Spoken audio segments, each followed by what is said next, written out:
A very warm welcome. ये जो व्यंग्य लेख है स्त्री जो एक त्वचा है, इसमें समकालीन आलोचक सुदेश पचौरी जी विज्ञापन जगत तथा जनता की मानसिकता पर गहरी दृष्टि डालते हैं। विज्ञापन जगत अर्थात जो एडवर्टाइजमेंट का ये जो दौर चल रहा है, जिसमें हर तरफ त्वचा को गोरा बनाने का दावा करने वाले जो प्रोडक्ट्स हैं उनके एडवर्टाइजमेंट्स की भरमार है। कहीं क्रीम है, कहीं लोशन है, कहीं साबुन है। टीवी में, मैगजीन्स में, सभी जगह इस प्रकार के एडवर्टाइजमेंट्स दिखाई देते हैं। इस पर व्यंग्य करते हुए सुदेश पचौरी जी कहते हैं, इस सौंदर्य शास्त्र का आधार त्वचा है। समूचा बल ताज़ा, चमकदार और गोरी त्वचा पर है। सभी कॉन्सेंट्रेट करते हैं स्किन पर, त्वचा पर, और सभी का ध्यान रहता है कि ये जो त्वचा हो वो चमकदार हो, ताज़ा हो, फ्रेश हो और गोरा हो, फेयर हो। सारा ध्यान स्त्री के चेहरे पर है। तरोताज़ा बनाए रखने का दर्शन कहता है कि मनुष्य का सौंदर्य उसकी खाल में रहता है। देखो, मनुष्य का सौंदर्य उसकी खाल में रहता है। खाल मतलब जो स्किन होता है। अब देखिए, ये जो सौंदर्य शास्त्र है नया, उसमें स्त्री का सौंदर्य केवल स्किन तक सीमित कर दिया गया है। तरोताज़ा बनाए रखने का दर्शन कहता है कि मनुष्य का सौंदर्य उसकी खाल में रहता है। इस तरह समूचा प्रसाधन तंत्र मूलतः एक खाल तंत्र में तब्दील हो गया है। अब लेखक कहते हैं ये जो समूचा प्रसाधन तंत्र है, जो भी हम अपने आप को ब्यूटीफाई करने के जो भी तंत्र हम इस्तेमाल करते हैं, ऐसा लगता आ रहा है कि पूरा मनुष्य का सौंदर्य उसके खाल पर आधारित है। आखिर इतनी तरोताज़ा खाल क्यों चाहिए? अब लेखक प्रश्न करते हैं कि आखिर इतना फ्रेश और तरोताज़ा खाल की ज़रूरत क्या है?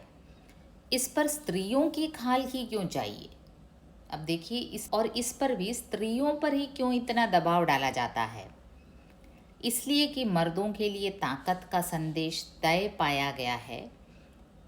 मर्दों की खाल क्यों नहीं? अब लेखक पूछते हैं, भाई ये जो स्किन है फ्रेश होना चाहिए, फेयर होना चाहिए, ये सब पूरा दबाव स्त्रियों पर ही क्यों है? इसमें ये जो जेंडर डिस्क्रिमिनेशन क्यों है? और लेखक स्वयं उसका उत्तर ढूंढते हैं कि हो सकता है मर्दों की खाल पर नहीं, उनकी ताकत पर ज़्यादा जोर दिया जाता है। मर्द ताकत का प्रतीक माने जाते हैं। मर्द मतलब मर्दाना, मतलब ताकत का प्रतीक माने जाते हैं। उन्हें लक्षित विज्ञापन उनकी कोमलता का बखान नहीं करते। शायद इसलिए मर्दों को लक्षित किए जाने वाला जो एडवर्टाइजमेंट है, उसमें उनके कोमलता का बखान नहीं किया जाता। मर्द कोमल होता ही नहीं है, होना नहीं चाहिए। ऐसे हमें हमारा समाज सिखाता है कि बच्चों को रोना नहीं है, लड़कों को रोना नहीं है, रोना नहीं है कह कह के अब ये बच्चों पर, जो छोटे लड़के होते हैं, उन पर ये इमोशनल ये जो बात होती है, रोने की बात होती है, वो बच्चों को से कहा जाता है कि लड़के रोते नहीं। अब शायद इसलिए एडवर्टाइजमेंट्स में उनको ताकत का प्रतीक माना जाता है, इसलिए उनका कोमल होना ज़रूरी नहीं है। कोमलता स्त्री का विशेषण ठहरा। कोमलता हो तो मुरझाई नहीं हो। अब देखिए, केवल कोमल होना या फिर सॉफ्ट होना काफ़ी नहीं है। वो मुरझाया हुआ नहीं होना चाहिए, मतलब कि फ्रेश होना चाहिए। कोमल हो कोई चीज़ और ताज़ा ना हो तो कोमलता दिखेगी कैसे? अब कोई चीज़ कोमल हो लेकिन ताज़ा नहीं हो तो कोमलता दिखेगी नहीं। ताज़ा हो तो आकर्षक दिखना अनिवार्य है। अब देखिए, केवल कोमल और ताज़ा होना ज़रूरी नहीं है, अट्रैक्टिव भी होना है, आकर्षक दिखना है। कारण आकर्षण सौंदर्य की जगह ले चुका है। प्रसाधन शास्त्र ने यह सिद्ध कर दिया है कि वह असुंदर को आकर्षक बनाते हुए अनिवार्य बना सकता है। अब देखिए, कहाँ से कहाँ ये जो प्रसाधन शास्त्र है, जो हम अपने आप को मेकअप इंडस्ट्री कहते हैं, जो हमारे मेकअप इंडस्ट्री हैं, ये मेकअप इंडस्ट्री ऐसा मेकओवर कर सकता है जिसमें असुंदर को आकर्षक बना सकता है और अनिवार्य भी बना सकता है। इतना मेकअप में इतना मेकओवर किया जा सकता है। जो नेचुरली असुंदर है उसे वो पहले अट्रैक्टिव बनाएगा, आकर्षक बनाएगा, और आकर्षक बनाते हुए उसे अनिवार्य बना सकता है। मतलब उसे हम उसके बिना हम जी नहीं सकते, इतना अनिवार्य बना सकता है ये प्रसाधन शास्त्र। अंग्रेजी के रूमानी कवियों ने सौंदर्य को शाश्वत आनंद का कारण कहा। अंग्रेजी के जो रोमांटिक पोइट्स हैं उन्होंने कहा है, thing of beauty is a joy for ever. वह सौंदर्य वायवी था, अमूर्त था, भावना का था, हृदय का था। लेकिन उन्होंने जो a thing of beauty is a joy for ever, वो क्या था? एक अमूर्त था, एक भावना था, वो हृदय का सौंदर्य था। सौंदर्य प्रायः दृष्टा की दृष्टि या भावना में रहता था। अब ये जो सौंदर्य है जो देखने वाले की आंखों में है, भी एक यूसेज है अंग्रेजी में, beauty lies in the eyes of the beholder. देखने वाले के नज़रों में होता है सौंदर्य। तो ये जो हमारी त्वचा पर हमारे आकर्षक दिखने पर जो जोर दिया जा रहा है उससे कोई फ़ायदा नहीं है। Beauty lies in the eyes of the beholder. तो इस प्रकार लेखक कहते हैं कि दूसरों के नज़रिए का देखने का जो नज़रिया है उस पर भी बहुत कुछ निर्भर करता है सौंदर्य का। उस पर भी निर्भर करता है हमारे सौंदर्य का जो मापदंड है। ऐसा नहीं है कि हम आकर्षक दिखने की होड़ में लगे रहें और दूसरों को हमारा सौंदर्य नज़र ही ना आए। अब ये जो सौंदर्य है वो दृष्टा की दृष्टि या भावना में रहता था, देखने वाले की आंखों में रहता था। वह अमर, शाश्वत और नित्य नवीनता से युक्त होता था। रमणीय वही होता था जो नित्य नया होता रहे। परंपरागत सौंदर्य शास्त्र में रूप सौंदर्य से अधिक भाव सौंदर्य पर जोर रहता था। यहाँ देखिए लेखक हमारे जो ट्रेडिशनल सौंदर्य शास्त्र हैं और अभी का जो सौंदर्य शास्त्र है उन दोनों को कंपेयर करके, तुलना करके कहते हैं कि जो हमारे परंपरागत सौंदर्य शास्त्र हैं उसमें रूप सौंदर्य से अधिक भावना या फिर भाव सौंदर्य, हृदय का सौंदर्य, उसको प्रमुखता दी जाती थी।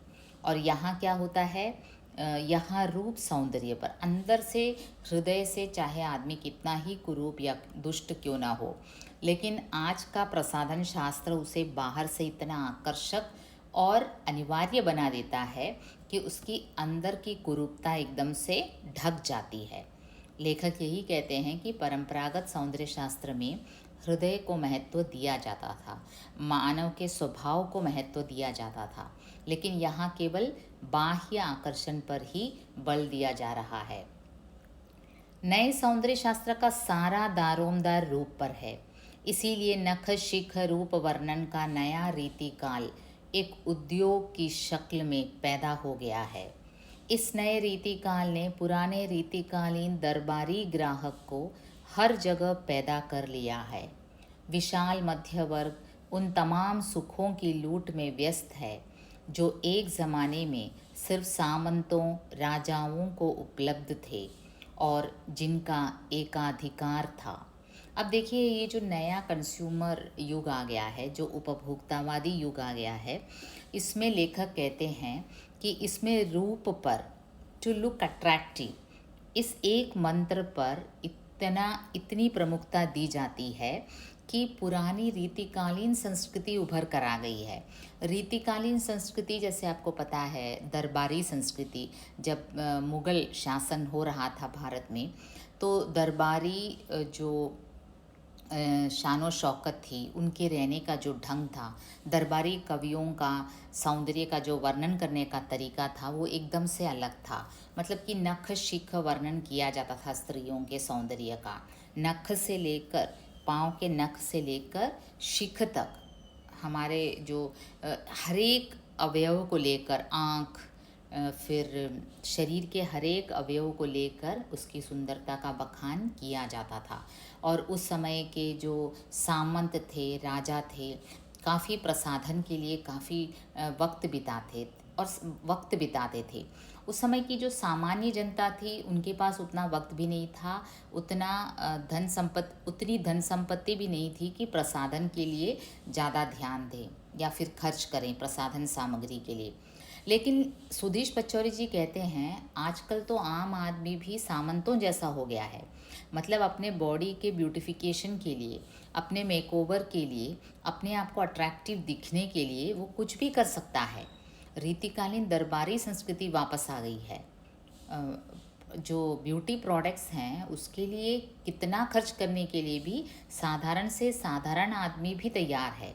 ब्यूटी पार्लर में जाके हेयर का जो हेयर में डाई करेंगे, बालों को डाई करना, उसे स्मूथन करना, उसे प्रोटीन रिच बनाना और फिर फेशियल, अलग अलग तरह के फेशियल्स करना। तो इस प्रकार आम आदमी भी रीतिकालीन दरबारी संस्कृति दिखाने लगा है। उपभोक्तावादी युग ने उस सामंती अहंकार की मूछें मरोड़ कर धर दी हैं। सामान्य परिवार की लड़कियों के चेहरे रूप सज्जा में नूरजहां के चेहरे का मुकाबला करते हैं। जो साधारण सामान्य परिवार की लड़कियां हैं वे भी नूरजहां जैसे दिखने लगी हैं इस प्रसाधन शास्त्र के रहते। कभी कभी तो स्वयं नूरजहां प्रसाधन बेचने निकली होती है। विज्ञापन जगत के विशेषज्ञों ने कड़ी मेहनत से कुछ नुस्खे तैयार किए हैं। उनमें स्त्री के सामान्य भावों, गुणों और नाक नक्श का मानकीकरण किया जाता है। ये जो विज्ञापन जगत की जो स्पेशलिस्ट हैं, उन्होंने काफ़ी मेहनत करके कुछ फॉर्मूले तैयार किए हैं। उसमें क्या है, स्त्री के सामान्य भावों, गुणों और नाक नक्श का मानकीकरण किया जाता है। एक मानकीकरण मतलब एक स्टैंडर्डाइज किया जाता है कि अगर स्त्री का सौंदर्य हो तो उसे इतना गोरा होना चाहिए, उसकी लंबाई इतनी होनी चाहिए, वो इतनी स्लिम होनी चाहिए, वैसे वैसे स्टैंडर्ड कर दिया जाता है। रूप वैविध्य जो प्रकृति का धर्म है में ऐसे सामान्य सूत्र ढूंढ लिए गए हैं जो हर स्त्री के लिए प्रीतिकर हो सकते हैं। अब देखिए, प्रकृति का स्वाभाविक धर्म है कि रूप वैविध्य हो। अब जहाँ भी देखें इतने सारे व्यक्तियों को आप देखेंगे अपने आसपास, आप अपने चारों ओर देखें, मानव कितना अलग दिखता है। एक मानव दूसरे मानव से उसका रूप वैविध्य कितना अलग होता है और ये प्रकृति का एक साधारण सा नियम है। लेकिन यहाँ क्या है, सामान्य सूत्र ढूंढ लिए गए हैं। सभी को स्टैंडर्डाइज करके एक ऐसा रूप को स्टैंडर्ड कर दिया गया है कि सभी लड़कियां, सभी स्त्रियां उस मानकीकरण, उस स्टैंडर्डाइज्ड फॉर्म को अडैप्ट करने की कोशिश करती हैं। सुंदर एवं आकर्षक दिखने की इच्छा एक उम्र में नैसर्गिक होती है, किंतु बाल रंगने, झुर्रियाँ मिटाने और युवा दिखाने की गारंटी करने वाले विज्ञापन सबसे ज़्यादा उन्हें फुसलाते हैं जो नैसर्गिक सौंदर्य से अधिक कुछ और चाहते हैं।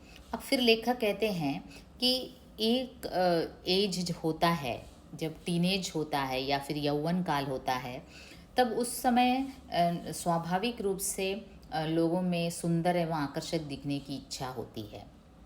लेकिन जो मिडिल एज पास कर चुके होते हैं वो अपना हेयर डाई करने लगते हैं, वो अपना व्रिंकल्स हटाने की कोशिश करते हैं, झुर्रियाँ मिटाने की, और वो युवा दिखाने की गारंटी करने वाले विज्ञापनों के पीछे भागते हैं। मतलब कि उनका एज हो गया है, वो मिडिल एज पार कर चुके हैं, वो बूढ़े दिखने लगे हैं लेकिन दिखना नहीं चाहते। तो फिर वो सभी कोशिश करेंगे कि उनकी झुर्रियाँ मिट जाएं। तो एंटी व्रिंकल्स क्रीम आजकल काफ़ी चलन में है। और फिर हेयर डाइस, जहाँ आपके बाल जो हैं, जो स्वाभाविक रूप से सफ़ेद हो गए हैं, उन्हें रंगने में काबिल हैं। और ऐसे कई विज्ञापन हैं। और इससे क्या होता है, इन विज्ञापनों के पीछे वे भागते हैं जो नैसर्गिक सौंदर्य से अधिक कुछ और चाहते हैं। स्त्री का मॉडल कोमल, युवा, आकर्षक, सुंदर और उत्तेजक ही हो सकता है। विज्ञापन जगत स्त्री की इस छवि को एक ही साथ उत्तेजित और मजबूत बनाता हुआ चलता है। अब स्त्री का जो मॉडल है वो हमेशा आकर्षक, युवा और सुंदर और उत्तेजक हो, ऐसा होना ही है। यही एडवर्टाइजमेंट जगत बताती है। और ये जो विज्ञापन जगत है स्त्री की इस छवि को उत्तेजित और मजबूत बनाता हुआ चलता है। त्वचा और चेहरे की देखभाल, केश एवं नाखूनों की देखभाल, आदि की बढ़ती हुई चिंता बताती है कि विज्ञापन शास्त्र ने मनुष्य की हमेशा जवान बने रहने की इच्छा को महाकाव्यात्मक विस्तार दे दिया है। अब ये जो त्वचा और चेहरे की देखभाल, फेस अथवा हमारा स्किन, फिर हमारे जो बाल हैं, नाखून हैं, नेल आर्ट भी आजकल खूब चलता है, आर्टिफिशियल नाखून लगाया जाता है और केश में तो न जाने क्या क्या किया जाता है। जो स्ट्रेट हेयर है उसे कर्ली कर दिया जाता है, कर्ली को स्ट्रेट किया जाता है और फिर स्मूथनिंग वगैरह तो है ही। उसकी देखभाल की बढ़ती हुई चिंता ये बताती है विज्ञापन शास्त्र ने मनुष्य की हमेशा जवान बने रहने की इच्छा को महाकाव्यात्मक विस्तार दे दिया है। ये तो प्राचीन काल से ही जैसे अमृत को पाने की इच्छा जो देवों में असुरों में थी, वही आज भी उतनी ही प्रबल या फिर कहें उससे अधिक प्रबल दिखाई दे रही है कि मानव बूढ़ा होना ही नहीं चाहता, वो हमेशा जवान बना रहे, दिखने जवान दिखे। उसके शरीर में अगर स्वाभाविक रूप से बुढ़ापे के लक्षण आए तो उसे ढक दे, यही प्रसाधन शास्त्र आजकल कर रहा है। हमेशा तरोताज़ा दिखे, हमेशा आकर्षक दिखें, हमेशा प्रभावशाली दिखें। इन संदेशों में तरोताज़ा रहने की जगह दिखने पर अधिक जोर रहता है। अब लेखक इन एडवर्टाइजमेंट्स की बारीकियों की ओर हमारा ध्यान आकर्षित करते हैं कि हमेशा तरोताज़ा दिखें, इस पर जोर है। ये नहीं कि तरोताज़ा रहें, केवल दिखना है बाह्य रूप से। अंदर से आप चाहे फ्रेश ना हो, लेकिन बाहर से तरोताज़ा आपको दिखना है, आकर्षक दिखना है। आप कैसे दिखते हैं वही आपको होना है। यदि आप दूसरे का ध्यान नहीं खींच सकते तो आपका होना कहाँ हुआ। आपका एक्सिस्टेंस ही व्यर्थ है अगर आप दूसरे को अपनी ओर खींच नहीं सकते, आकर्षित नहीं कर सकते। दूसरे का ध्यान आकर्षित करने में आप सफल नहीं हुए तो आपका होना ही क्या हुआ। अब देखिए इतना प्रेशर बढ़ जाता है आज के युग में, क्योंकि आपको एक तो अगर आप अंदर से तरोताज़ा ना हो, आकर्षक ना हो, तो भी आपको दिखना है, और ऊपर से अगर आपका आकर्षण दूसरों को प्रभावित नहीं करता तो फिर आपका होना ही। तो इस प्रकार सुधीश पचौरी जी ये कहते हैं कि आजकल केवल आर्टिफिशियल रूप से जो रूप सौंदर्य है उसी पर बल दिया जाता है। आपको केवल दिखना है, अंदर से आप चाहे कितने भी बुरे हों, अंदर से आप तरोताज़ा ना हो, अट्रैक्टिव ना हो, लेकिन बाहर से आपको दिखना है। और इस सौंदर्य के मानकीकरण के कारण, एक स्टैंडर्डाइजेशन के कारण ये एक दौड़ बनी रहती है युवाओं में, या फिर जो प्रौढ़ावस्था में पहुंच गए हैं वे सभी जवान दिखने की एक दौड़ में लगे हुए हैं। और जो ऑलरेडी जवान हैं वो अपने आप को अट्रैक्टिव और आकर्षक दिखने की दौड़ में लगे हुए हैं, क्योंकि अगर वे आकर्षक नहीं दिखे तो उनका होना ही व्यर्थ हुआ, उनका जीना नहीं हुआ, अगर दूसरे उनके सौंदर्य को देखकर आकर्षित नहीं हो रहे हैं। तो अभी हम चलते हैं इसके मलयालम वर्जन की ओर, और बाकी पार्ट हम बाद में अपलोड करेंगे।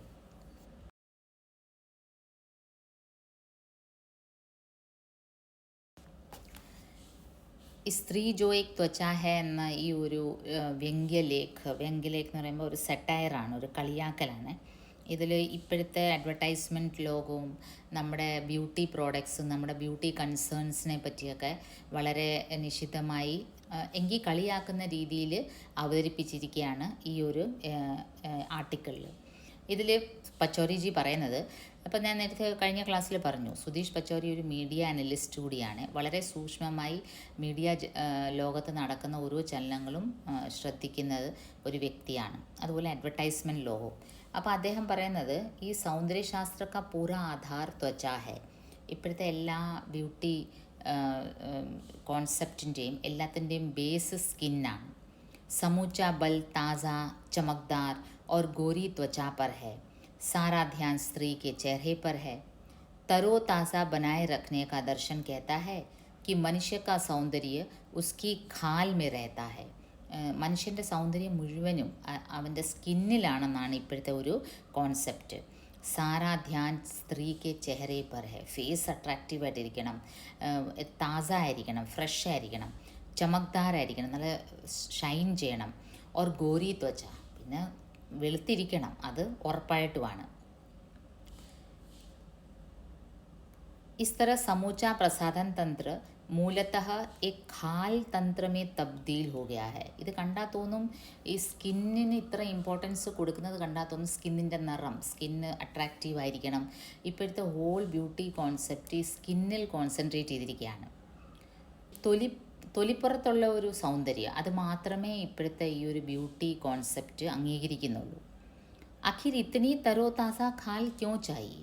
അപ്പോൾ എഴുത്തുകാരൻ ചോദിക്കുകയാണ്, ഇത്രയും ഫ്രഷ് സ്കിൻ വേണം എന്ന് വാശി പിടിക്കേണ്ട കാര്യം എന്താണ്? ഇസ് പർ സ്ത്രീയോ കി ഖാൽ ഹി ക്യോ ചാഹിയെ. അതും സ്ത്രീകൾക്കാണ് കൂടുതൽ പ്രഷർ. മർദോ കി ഖാൽ ക്യോ നഹി. इसलिए कि मर्दों के लिए ताकत का संदेश തയ പായാ ഗയാ ഹെ. പുരുഷന്മാർക്ക് അവരുടെ കായിക ബലമാണല്ലോ പൗരുഷത്വത്തിൻ്റെ ഒരു പ്രതീകം. ഇനി അതുകൊണ്ടായിരിക്കും സ്ത്രീകളിൽ മാത്രം ഇത്രയും പ്രഷറൈസ് ചെയ്യുന്നത്. മർദ് താക്കത്ത് കാ പ്രതീക് മാനെ ജാത്തെ ഹെ. उन्हें लक्षित विज्ञापन उनकी कोमलता का बखान नहीं करते. പുരുഷന്മാർ പൊതുവെ സ്ട്രോങ് വിൽ പവർ ഉള്ളവരും ശാരീരികമായിട്ടും കായികപരമായിട്ടും ശാരീരികമായിട്ടും നല്ല പവർഫുൾ ആയിരിക്കണം എന്നുള്ളൊരു കോൺസെപ്റ്റാണ് നമ്മുടെ ഈ ജെൻഡർ സെൻസിറ്റൈസ്ഡ് സൊസൈറ്റിയിലുള്ളത്. സ്ത്രീകൾ കരയാനുള്ളവളും പുരുഷന്മാർ കരയാൻ പാടില്ല. കുട്ടികളെ ചെറുതിലേ പഠിപ്പിക്കും, ആൺകുട്ടികൾ കരയാൻ പാടില്ല. അപ്പം പുരുഷന്മാർക്ക് പൗരുഷത്വത്തിൻ്റെ ഒരു പ്രതീകം അവരുടെ ബലമാണ്. അതുകൊണ്ടായിരിക്കാം ഈ ബ്യൂട്ടി പ്രോഡക്ട്സ് എല്ലാം സ്ത്രീകളിൽ കോൺസെൻട്രേറ്റഡ് ആയിട്ടിരിക്കുന്നത്. കോമൽത്ത സ്ത്രീ കാ വിശേഷൻ ठहरा.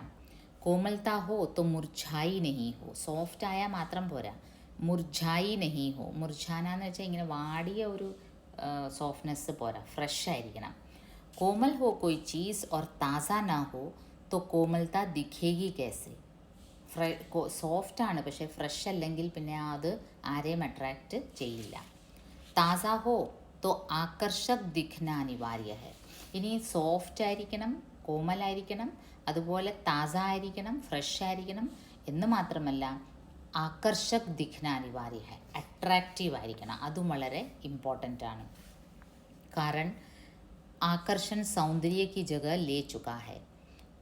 प्रसाधन शास्त्र ने यह सिद्ध कर दिया है कि वह असुंदर को आकर्षक बनाते हुए अनिवार्य बना सकता है.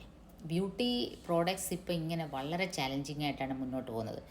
വളരെ അനിവാര്യമായ ഒരു പ്രസൻസാണ് നമ്മുടെ സൊസൈറ്റിയിൽ ഈ ബ്യൂട്ടി പ്രോഡക്ട്സ് ആക്കി തന്നിരിക്കുന്നത്. എന്നുവെച്ചാൽ നമ്മളെ എത്ര നമ്മൾ അഗ്ലി ആണെങ്കിലും, നമ്മളെ കാണാൻ കൊള്ളാത്തയാണെങ്കിലും മേക്ക് ഓവർ ചെയ്തിട്ട് വളരെ അട്രാക്റ്റീവായിട്ടും വളരെ അനിവാര്യ ബനാസക്ത എന്ന് വെച്ചാൽ നമ്മൾ മറ്റുള്ളവരുടെ മുമ്പിൽ നമ്മളൊരു അനിവാര്യതയാണ്, നമ്മുടെ എക്സിസ്റ്റൻസ് വളരെ അത്യാവശ്യമാണ്, അങ്ങനെ ഫീൽ ചെയ്യിക്കുന്ന രീതിയിൽ നമ്മളെ മാറ്റിയെടുക്കും ഈ ബ്യൂട്ടി പ്രോഡക്ട്സ്. अंग्रेज़ी के रूमानी कवियों ने सौंदर्य को शाश्वत आनंद का कारण कहा. നമ്മുടെ ഇംഗ്ലീഷിലെ റൊമാൻറ്റിക് പോയറ്റ്സ് പറയാറുണ്ട് thing of beauty is A Joy for ever. പക്ഷേ അവർ ഉദ്ദേശിച്ചിരുന്നത് വഹ സൗന്ദര്യ വായവീ ഥ, അമൂർത്ത് ഥ, ഭാവന കാ ഥ, ഹൃദയ കാ ഥ. അവർ ഈ തൊലിപ്പുറത്തെ സൗന്ദര്യം അല്ല ഉദ്ദേശിച്ചിരുന്നത്.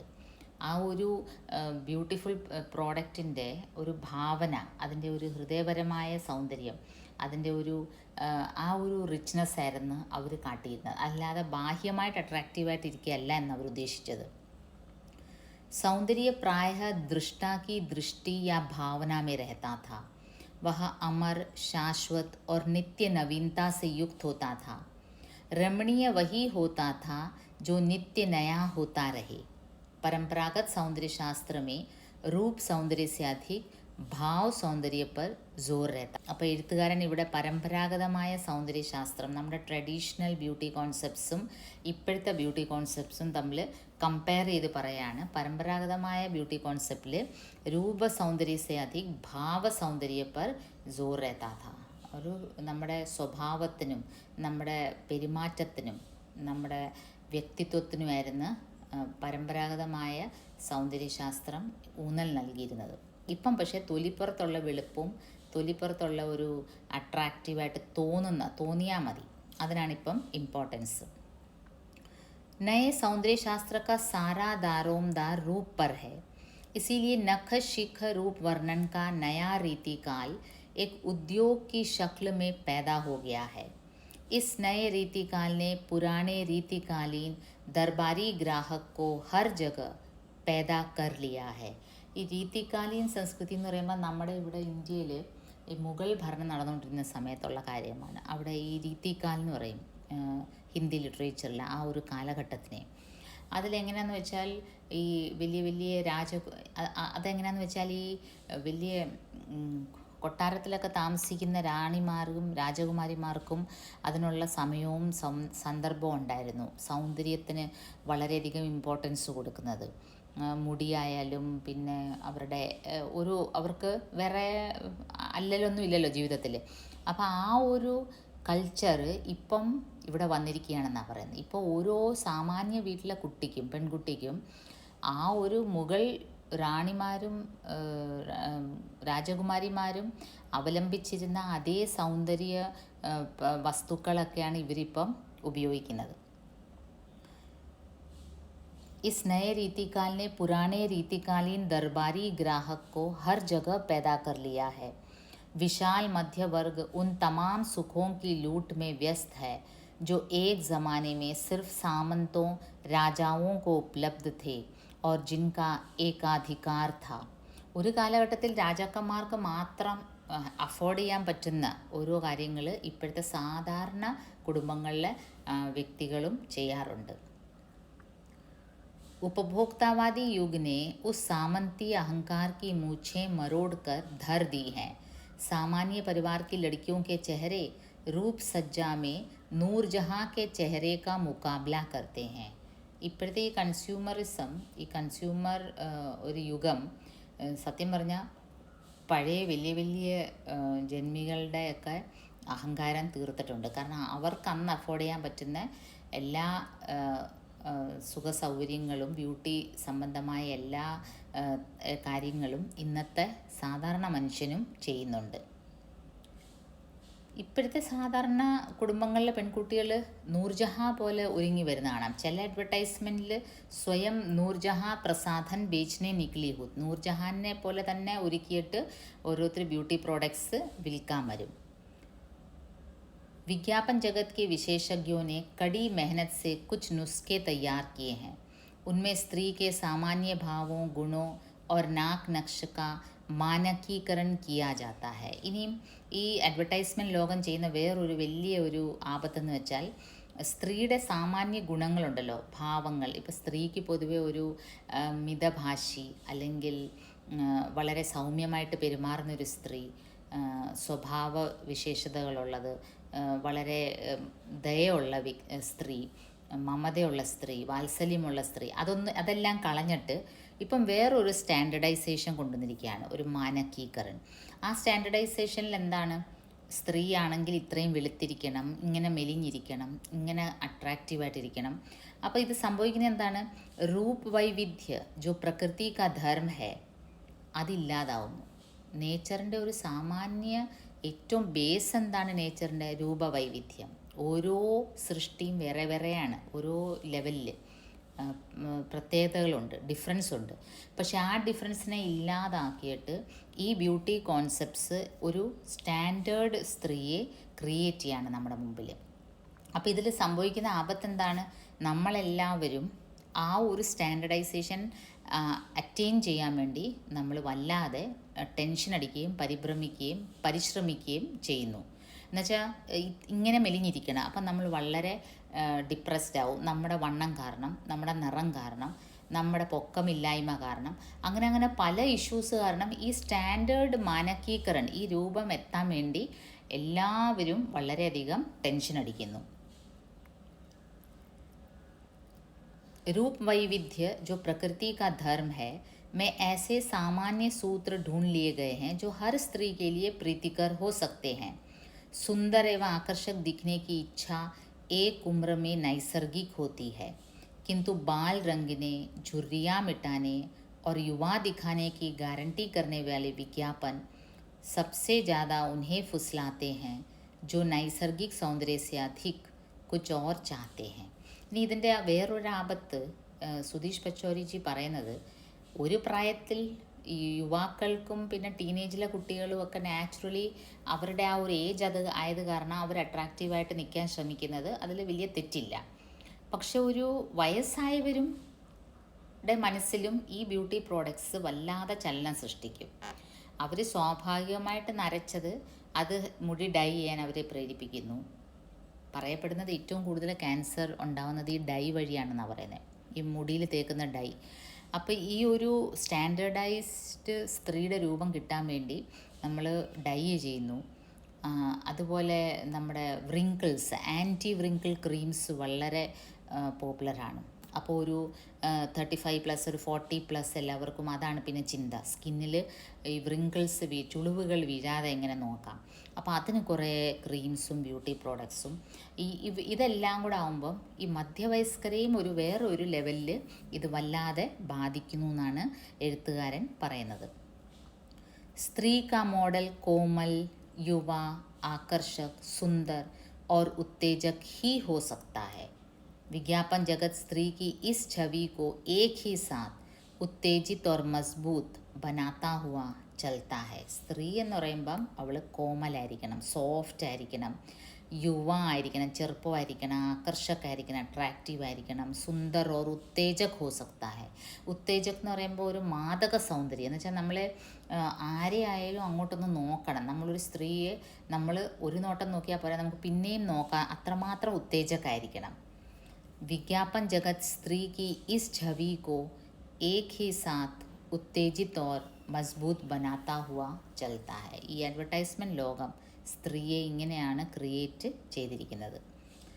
त्वचा और चेहरे की देखभाल, केश एवं नाखूनों की देखभाल आदि की बढ़ती हुई चिंता बताती है कि विज्ञापन शास्त्र ने मनुष्य की हमेशा जवान बने रहने की इच्छा को മഹാകാവ്യാത്മക് വിസ്താർ ദേ ദിയാ ഹെ. ഇപ്പം നമ്മൾ സ്കിന്ന്, പിന്നെ നമ്മുടെ face, different types of facials നമ്മൾ അപ്ലൈ ചെയ്യുന്നത്, അതിൽ ഓർഗാനിക് ഫേഷ്യൽസ് ഉണ്ട്, വെജിറ്റബിൾ പീൽ എന്ന് പറയും, പിന്നെ അല്ലാതെ ഗോൾഡൻ ഫേഷ്യൽ, അങ്ങനെ പല പല ഫേഷ്യൽസ്. ചെഹറയ്ക്ക് ദേഖ്ഭാൽ കേലി, കേശ് അവ നാഖൂനോക്കെ, കേശ് മുടി സംരക്ഷണത്തിന് സ്ട്രെയിറ്റ് ആയിട്ടുള്ള മുടി കേളി ആക്കുക, കേളി സ്ട്രെയിറ്റ് ആക്കുക, പിന്നെ പ്രോട്ടീൻ റിച്ച് ആക്കുക, അല്ലെങ്കിൽ പിന്നെ എന്താ പറയുക, വോളുമിനൈസ് ചെയ്യുക. മുടീനെ സംബന്ധിച്ച് ഏറ്റവും കൂടുതൽ ഈയിടെ വന്നിരിക്കുന്നതാണ് ഈ ബ്യൂട്ടി പാർലറുകാർ മുടികൾക്ക് ആർട്ടിഫിഷ്യലായിട്ട് ചെയ്യുന്ന എല്ലാം വളരെ ഹാംഫുള്ളായിട്ടുള്ള കാര്യമാണ്. ആക്ച്വലി ഈ ഹീറ്റ് കൊണ്ടാണ് അവർ സ്ട്രെയിറ്റ് ചെയ്യുന്നതും കേളിയാക്കുന്നതും എല്ലാം. അത് ഈ സത്യം പറഞ്ഞാൽ മുടി എന്ന് വെച്ചാൽ എന്താണ്, പ്രോട്ടീനാണ്. പ്രോട്ടീൻ കൊണ്ട് ഉണ്ടാക്കിയിരിക്കുന്ന സ്ട്രാൻഡ്സാണ് ഈ മുടി. അതിനെ മാക്സിമം നിർജീവമാക്കും ഈ സംഭവങ്ങൾ. പക്ഷേ കൊച്ചു കുട്ടികൾ അതിൽ വീണുപോകും. എന്നിട്ടൊരു ഏജ് സ്ട്രെയിറ്റൻ ചെയ്യുന്നത് ഒരിടയ്ക്ക് ഭയങ്കര ഫാഷനായിരുന്നല്ലോ, ഇപ്പോൾ ആരെയും കാണാനില്ല അങ്ങനെ ചെയ്യുന്നത്. കാരണം എല്ലാവർക്കും മനസ്സിലായി മാസമായിട്ട് മുടി പൊഴിയും, അവസാനം തലയിൽ മുടി ഇല്ലാതാവും ഒരു പ്രായം കഴിയുമ്പോൾ. കാരണം ഇത്രയും ചൂട് ഹീറ്റാണ് ഈ തലയിലോട്ട് ഇവർ അടിക്കുന്നത് ഹെയർ ബ്ലോ ചെയ്യുമ്പോൾ. അതൊക്കെ വളരെ ഡേഞ്ചറസ് ആയിട്ടുള്ള കാര്യമാണ്. അപ്പോൾ ഒരു പക്ഷേ ഈ ഒരു എഴുത്തുകാരൻ വളരെ നിസ്സാരമായിട്ടൊരു കളിയാക്കി എഴുതിയ ഒരു ആർട്ടിക്കിളാണെങ്കിലും ഇത് വായിക്കുന്ന നിങ്ങൾക്ക് ഈ ഒരു സിലബസിൽ തന്നിരിക്കുന്നത് ഇതിൻ്റെ ദോഷവശങ്ങൾ മനസ്സിലാക്കി നമ്മൾ നാച്ചുറലായിട്ട് നമ്മുടെ ഹെൽത്തിനെ കോൺസെൻട്രേറ്റ് ചെയ്ത് ബ്യൂട്ടിഫുൾ ആക്കാൻ നോക്കുക. ഹെൽത്തി ഫുഡ് കഴിച്ച് നമ്മൾ ഒരു പ്രകൃതിയിലെ വൈവിധ്യം മെയിൻറ്റെയിൻ ചെയ്തുകൊണ്ട്, കാരണം ഒരിക്കലും ഒരു വ്യക്തി വേറൊരു വ്യക്തിയെ പോലെ ആകാൻ പറ്റത്തില്ല. എല്ലാവർക്കും അവരവരുടേതായ ഒരു ഐഡൻറ്റിറ്റി ഉണ്ട്, ഒരു വ്യക്തിത്വമുണ്ട്. അത് മെയിൻറ്റെയിൻ ചെയ്തിട്ട് സൗന്ദര്യം നിലനിർത്തുക എന്ന ഒരു സന്ദേശമായിരിക്കാം ഈ ഒരു എസ്സേ നിങ്ങൾക്ക് തരുന്നത്. ഈവൻ കേശ് ഓർ നഖൂനോ കി ദേഖ്ഭാൽ, നഖവും അതുപോലെ നഖവും വളരെ നെയിലിനെ പല രീതിയിൽ മാനിക്യൂർ പെഡിക്യൂർ എല്ലാം ചെയ്ത് ക്ലീൻ ആക്കിയിട്ട് ഈ നെയിലാട്ട് തന്നെ ഒരുപാട് രീതിയിൽ നഖത്തിനെ പല രീതിയിൽ വെട്ടുക, കളർ ചെയ്യുക, ഇതെല്ലാം ഇതിൽ ഉൾപ്പെടും ഈ ബ്യൂട്ടി കോൺസെപ്റ്റിൽ. मनुष्य की हमेशा जवान बने रहने की इच्छा को മഹാകാവ്യാത്മക് വിസ്താർ ദേദി. ഇതിനെല്ലാത്തിൻ്റെയും പിന്നിൽ എപ്പോഴും മനുഷ്യൻ ചെറുപ്പമായിട്ടിരിക്കുക എന്നുള്ളൊരു ആഗ്രഹമാണ് ഈ ബ്യൂട്ടി കോൺസെപ്റ്റ്സ് എല്ലാം ഹൈലൈറ്റ് ചെയ്യുന്നത്. ഹമേഷ തരോ താസ ദിഖേ, ഹമേഷ ആകർഷക് ദിഖേ, ഹമേഷ പ്രഭാവശാലി ദിഖേ. എപ്പോഴും ഫ്രഷായിട്ട് തോന്നുക, കണ്ടോ ദിഖേ, ആ തോന്നുകയ്ക്കാണ് ഇമ്പോർട്ടൻസ്, അല്ലാതെ ശരിക്കും തരോ താസ ആവണമെന്നില്ല. ഹമേഷ ആകർഷക് ദിഖേ, എപ്പോഴും അട്രാക്റ്റീവായിട്ട് തോന്നുക. इन संदेशों में तरोताज़ा रहने की जगह दिखने पर अधिक जोर रहता है. दिखना ही होता है. അകത്തുനിന്ന് ഫ്രഷ് ആയില്ലെങ്കിലും കുഴപ്പമില്ല, വെളിയിൽ നിന്ന് ഫ്രഷ് ആണെന്ന് നാട്ടുകാരെ തോന്നിപ്പിക്കുക. आप कैसे दिखते हैं वही आपको होना है. यदि आप दूसरे का ध्यान नहीं खींच सकते तो आपका होना कहाँ हुआ. മറ്റുള്ളവരുടെ ആകർഷണം നിങ്ങൾക്ക്, മറ്റുള്ളവരുടെ ഒരു നോട്ടം നിങ്ങളിലേക്ക് നിങ്ങൾക്ക് ആകർഷിക്കാൻ പറ്റിയില്ലെങ്കിൽ പിന്നെ നിങ്ങളുടെ എക്സിസ്റ്റൻസ് വ്യർത്ഥമാണ് എന്നാണ് ഈ ബ്യൂട്ടി പ്രോഡക്ട്സിൻ്റെ അഡ്വർടൈസ്മെൻറ്റ്സ് നമ്മുടെ മനസ്സിൽ ഒരു ധാരണ വളർത്തി വലുതാക്കുന്നത്. അത് കാരണം എല്ലാ കുട്ടികളും എല്ലാ മനുഷ്യരും അട്രാക്റ്റീവ് ആവാനുള്ള ഒരു ശ്രമത്തിലാണ്. അവരുടെ നാച്ചുറലായിട്ടുള്ള പ്രത്യേകതകൾ മറച്ചു വെച്ചിട്ട് ഒരു കോമൺ സ്റ്റാൻഡേർഡ് ഫോമിലേക്ക് വരാനുള്ള ഒരു വ്യഗ്രതയിൽ കുറേ കാശും ചിലവാക്കും, മാനസിക സമ്മർദ്ദവും ഏറ്റുവാങ്ങും. അപ്പോൾ ഇതാണ് ഹൈലൈറ്റ് ചെയ്യുന്നത്. ദിഖ്ന, തോന്നുക, മറ്റുള്ളവർക്ക് തോന്നണം നമ്മൾ അട്രാക്റ്റീവാണ്. നമ്മൾ എത്ര പുട്ടിയടിച്ച് മേക്കപ്പ് അടിച്ച് വരികയോ നമ്മുടെ ഉള്ളിലെ പിമ്പിൾസും നമ്മുടെ സ്കിന്നിലെ വ്രിങ്കിൾസ് എല്ലാം നമ്മൾ ഫൗണ്ടേഷൻ ഇട്ട് ബേസ് അടിച്ച് നമ്മൾ മറ്റുള്ളവരുടെ മുമ്പിൽ അട്രാക്റ്റീവായിട്ട് തോന്നണം. ഇത്ര മാത്രമേ ഉള്ളൂ ഇപ്പോഴത്തെ സൗന്ദര്യത്തിൻ്റെ ഒരു ലക്ഷണം. അപ്പോൾ ഈ റൈറ്റർ ഇതിൽ നമ്മളെ മുഗൾ സാമ്രാജ്യത്തിൻ്റെ സമയത്തുള്ള ആ ഒരു ബ്യൂട്ടി കോൺസെപ്റ്റുമായിട്ട് തട്ടി നോക്കിച്ചിട്ട് പറയാണ്, അന്ന് നൂർജഹാനിക്ക് എന്തൊക്കെ സൗന്ദര്യമുണ്ടായിരുന്നോ അതെല്ലാം ഇന്നത്തെ സാധാ വീട്ടുകളിലെ കുട്ടികൾ പോലും അത് അറ്റൈൻ ചെയ്യുന്നുണ്ട്. അപ്പോൾ ആ രീതിയിൽ ഈ ബ്യൂട്ടി കോൺസെപ്റ്റ്സ് ഒരു അതിർവരമ്പ് തുടച്ചു മാറ്റിയിട്ടുണ്ട് പണക്കാരൻ്റെയും പാവപ്പെട്ടവരുടെയും. ഇപ്പോൾ എല്ലാവരും ഫേഷ്യലിന്, ഇപ്പോൾ ഒരു കല്യാണമാണെങ്കിലും എത്ര വലിയ പാക്കേജാണ് ബ്യൂട്ടീഷ്യൻസിന് കൊടുക്കുന്നത്. പാവപ്പെട്ടവനോ പണക്കാരനൊന്നുമില്ല, മാക്സിമം പൈസ ഈ വെളിയിൽ അട്രാക്റ്റീവായിട്ട് തോന്നാൻ വേണ്ടി ചിലവാക്കാറുണ്ട്. അപ്പോൾ ആ ഒരു ഡിഫറൻസ് ഒരു പക്ഷേ ഈ അഡ്വർടൈസ്മെൻറ്റ് ലോകം മാറ്റിയിട്ടുണ്ട്. പക്ഷേ ഈ എഴുത്തുകാരൻ പറയുന്നത് പ്രകൃതിയുടെ സാമാന്യമായിട്ടുള്ള ഒരു തത്വമാണ് ഓരോ ഇൻഡിവിജ്വലും വ്യത്യസ്തമായിട്ട് കാണപ്പെടുക എന്നുള്ളത്. അതുകൊണ്ടല്ലേ നമുക്ക് എല്ലാവർക്കും കണ്ണും മൂക്കും ചെവിയും കാലും കൈയും ഒക്കെ ഉണ്ടെങ്കിലും ഓരോ വ്യക്തിയും ഡിഫറെൻ്റാണ്. സൃഷ്ടിയുടെ ഓരോ വ്യക്തിയും, പ്രകൃതിയുടെ ഓരോ സൃഷ്ടിയും വ്യത്യസ്തമാണ്. പക്ഷെ ആ വ്യത്യസ്തമാണ് നമ്മൾ ഇല്ലാതാക്കാൻ നോക്കി ഒരു സ്റ്റാൻഡേർഡ് ഫോം അറ്റൈൻ ചെയ്യാനുള്ള ഒരു ഓട്ടത്തിലാണ് മനുഷ്യർ. അപ്പോൾ എഴുത്തുകാരൻ പറയുന്നത് ചെറുപ്പക്കാർ ഇതിന് പിന്നിൽ ഓടുമ്പം അതത്ര വിരൂപമായിട്ട് തോന്നത്തില്ല. പക്ഷേ മധ്യവയസ്കരും പ്രായമായവരും എല്ലാം ഈ ചെറുപ്പക്കാരെ പോലെ മുടി ഡൈ ചെയ്ത് മുഖത്തൊരുപാട് മേക്കപ്പും ചെയ്ത് ഈ ഒരു ചെറുപ്പമാകാൻ ശ്രമിക്കുന്ന ഒരു ഓട്ടം ഉണ്ടല്ലോ, അതിനേക്കാളും വിരൂപമായിട്ട് തോന്നും. അപ്പം നമുക്കിതിൻ്റെ നെക്സ്റ്റ് പാർട്ട് അടുത്ത അപ്ലോഡിങ്ങിൽ കാണാം. അതുവരേക്കും നന്ദി, നമസ്കാരം.